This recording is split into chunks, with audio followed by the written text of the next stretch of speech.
Hello friends, नमस्कार। मैं हूं डॉक्टर उमाश्री और मैं अपने यूट्यूब चैनल में आप सबका हार्दिक स्वागत करती हूं। आज मैं आपको बता रही हूं, अगर बच्चों को पढ़ाई करते समय आलस आता है, नींद आती है तो क्या उपाय उनको करने चाहिए। ये उपाय ऐसे हैं जो कोई भी कर सकता है, किसी भी जाति धर्म का व्यक्ति कर सकता है। इसके अलावा इसमें राशि का भी कोई बंधन नहीं है। ये जो उपाय हैं हर कोई अप्लाई कर सकता है। इसमें किसी को भी किसी प्रकार का दोष या नुकसान होने की संभावना नहीं है। पहली चीज़, सूर्यदेव को जल जरूर अर्पित करें। सूर्यदेव सृष्टि की आत्मा है, आत्मा के कारक हैं, एनर्जी का कारक है, जागृति के कारक हैं। जब सुप्त अवस्था रहती है तो ऐसे में व्यक्ति को जागरण का संदेश मिलता है सूर्यदेव के द्वारा।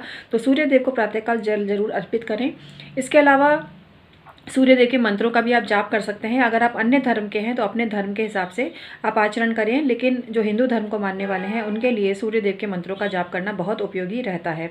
इसके अलावा जैसा कि मैंने पूर्व में आपको बोला कि हर धर्म जाति का व्यक्ति अपना सकता है। उसमें उपाय ये करना है आपको कि प्रातः काल जब जल्दी जग जाते हैं तो उसके बाद दोबारा सोने की आदत न डालें। एक बार जगने के बाद जब दोबारा सो जाते हैं तो फिर समझ जाओ कि बात गई काम से, और फिर आपको नींद आती रहेगी। इसके अलावा दिन में भोजन करने के बाद भी तुरंत नहीं सोना चाहिए। जहाँ तक हो दिन में सोने की आदत का परित्याग करें।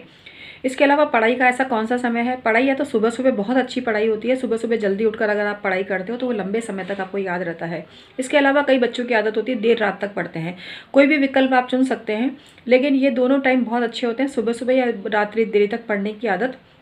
इसमें बच्चे की, क्योंकि हर बच्चे की अपनी अपनी हैबिट होती है पढ़ने की, तो जैसा वो कंफर्टेबल फील करे उसके हिसाब से उसे पढ़ना चाहिए। इसके अलावा बच्चा ये सोचे कि मैं दोस्त के घर जाकर पढ़ लूँ, ग्रुप में पढ़ लूँ, इसकी बजाय अच्छा यही रहेगा कि अकेला ही अपने नोट्स बनाए और अपनी तैयारी करे। डिस्कस कर सकता है फ्रेंड से, और कई चीज़ ग्रुप डिस्कशन में भी अच्छा होता है, लेकिन फिर भी अपनी ही तैयारी पर भरोसा करे। कई बार ऐसा भी होता है कि ग्रुप के चक्कर में, दोस्तों के चक्कर में बच्चे स्वयं यथोचित ध्यान नहीं दे पाते अपनी पढ़ाई पर। तो इस चीज़ पर तो माँ बाप को नज़र रखने की आवश्यकता है कि आपका बच्चा कितनी पढ़ाई कर रहा है। इसके अलावा कई बच्चे कमरा बंद करके पढ़ते हैं, तो वैसे तो खैर बच्चे पढ़ते ही होंगे, हम यहाँ पर शक के बीज नहीं डाल रहे, लेकिन कई बच्चे ऐसा होते हैं जो पढ़ाई से जी चुराने वाले होते हैं, जिनको बहुत नींद आती है, सुस्ती आती है। कई बार वो कमरा बंद करके सो भी जाते हैं। ऐसा हुआ था किसी के घर में, तो इसीलिए आपको ये बात बता रही हूँ। तो ध्यान रखें, बच्चे को नींद आ रही है तो उसको नींद भी वैसे पूरी लेनी जरूरी है। बच्चा कई बार बहुत थका हुआ होता है, उसको नींद आ रही होती है, इस कारण भी वो सुस्ती और आलस्य से ग्रसित हो जाता है।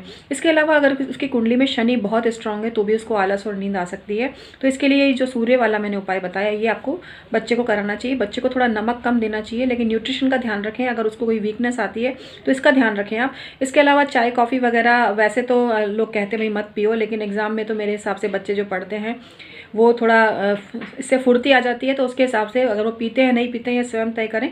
लेकिन मैं तो भाई जब पढ़ती थी तब मैं चाय कॉफ़ी पीती थी, चाय तो पीती थी, क्योंकि चाय के बिना मुझसे पढ़ाई नहीं होती थी। रात को मैं 1 बजे 2 बजे तक मुझसे कितना ही पढ़ाई करवा लो, मुझे कोई दिक्कत नहीं होती थी। मैं लगातार कई घंटों तक पढ़ती थी। पढ़ाई का पैशन था। तो पढ़ाई का सबसे बड़ी चीज़ है पैशन। करियर की इंपॉर्टेंस बच्चे को बतानी ज़रूरी है, तब जाके उसका आलस भागेगा। आलस आने का एक कारण उसका पेट की खराबी भी हो सकता है। वो कुछ गरिष्ठ भोजन खा रहा है जिससे कि उसको बार बार आलस आ रहा है। तो बच्चे को इस तरह के भोजन ना दें जिससे कि उसको आलस से पैदा हो। उसको पौष्टिक और न्यूट्रिशन वाले अच्छा भोज्य पदार्थ दें जिससे उसको शक्ति का अनुभव हो, एनर्जी का अनुभव हो। इसके अलावा कुछ देशभक्ति के गीत उसको सुनाएं, कुछ मंत्र उसको सुनाएं जो कि ओज गुण वाले होने चाहिए, तो उससे वीर रस से भरपूर होने चाहिए। कुछ ऐसी किस्से कहानियां उसको सुनाएं, अच्छे लोगों के पोस्टर्स लगाएं घर में। ऐसा करने से बच्चों की जो नींद की और आलस्य की समस्या दूर होगी। उनको मोटिवेशनल स्पीच सुनाएं, कोई किसी भी मोटिवेशनल स्पीकर की। इससे भी बच्चे में जागृति के भाव पैदा होंगे और उसको निद्रा कम आएगी। आज का वीडियो समाप्त करती हूँ मित्रों, बहुत बहुत धन्यवाद।